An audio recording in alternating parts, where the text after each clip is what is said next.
Magandang gabi, kapamilya, kapuso, kabarkada, kaibigan.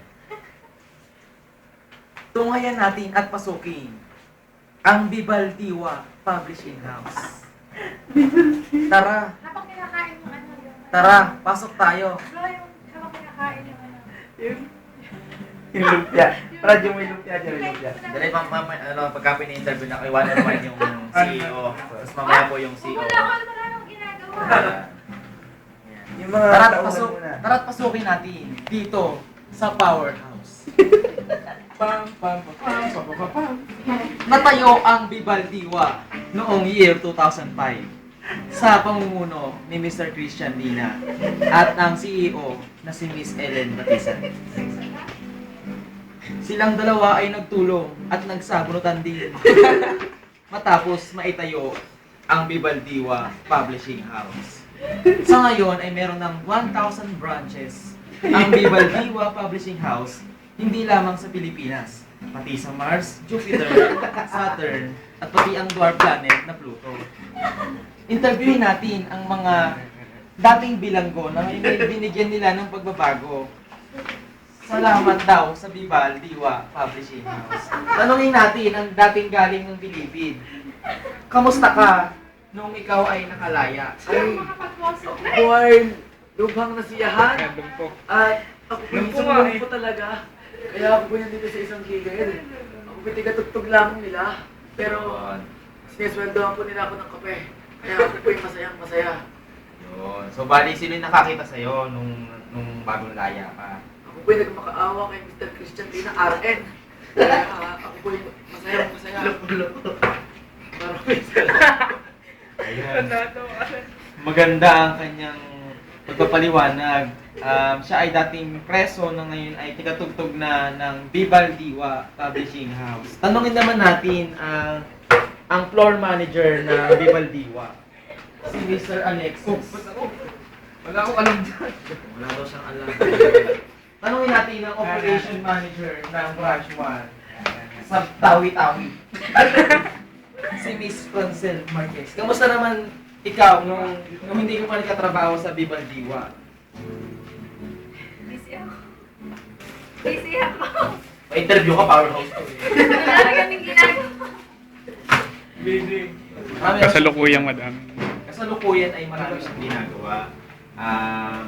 Siguro dahil sa sobrang taas na ng Bibal Diwa Publishing House. Tanungin natin at ma-excite sa isa sa pundasyon ng Bibal Diwa, the Chief Operating Officer, Mr. Christian Lina, RN. Nakulungan sila. Tanungin natin, Mr. Christian, paano nagsimula ang Bibal Diwa?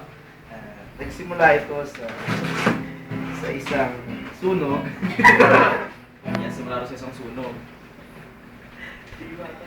Ang makakasagot niyan yung aming preso. Siya actually nagtatag niya. Yan. Siya pala yung nagtatag. Pero bago natin tanungin ang preso, tanungin natin ang kasama sa nagpundar at nagtayo ng Bibal Diwa, the Chief Executive Officer, Miss Ellen Batista. Ma'am, magandang umaga. Live po tayo ng Powerhouse. Isang katanungan ng madam, paano niyo po naitayo ang Bibal Diwa?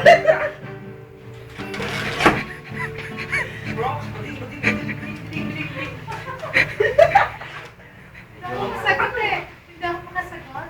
Kasi, ayun. Kasi dyan, Busy ang mga Sila na lang ano yun mo. busy ang executive board ng Bibal Diwa. Dahil sila ay may tinatapos na magiging bestseller na naman. Hindi lamang dito sa Pilipinas, magos ay sa abroad, sa Mars, Jupiter, Saturn, at dwarf planet na Pluto. Tanungin natin ang cameraman. Ngayon, tanungin ulit natin ang preso na di umano daw ay nagtayo ng Bibal Diwa. Ikaw daw ang nagtayo ng Bibal Diwa. Baka po nagkakamali lamang sila. Ako nga po hindi ba yung napulot lamang sa preso. ni Mr. Christian Pini na atin. Kaya ako po yung lubos ng sisihan. Siya po yung lumang nagpapakumbaba lamang. Kaya sinasabi niya ako, pero siya po talaga. Wala po akong kinalaman doon. Ako Wala po kang yung kinalaman. nananahimik po ako dito, tigatugtog Hindi na lamang. naka-video. Naka-video ba? Nagkakape lang po ako, tigakubos ng kape. Kaya yun, hindi po ako may sala. Hindi po talaga. Ayan.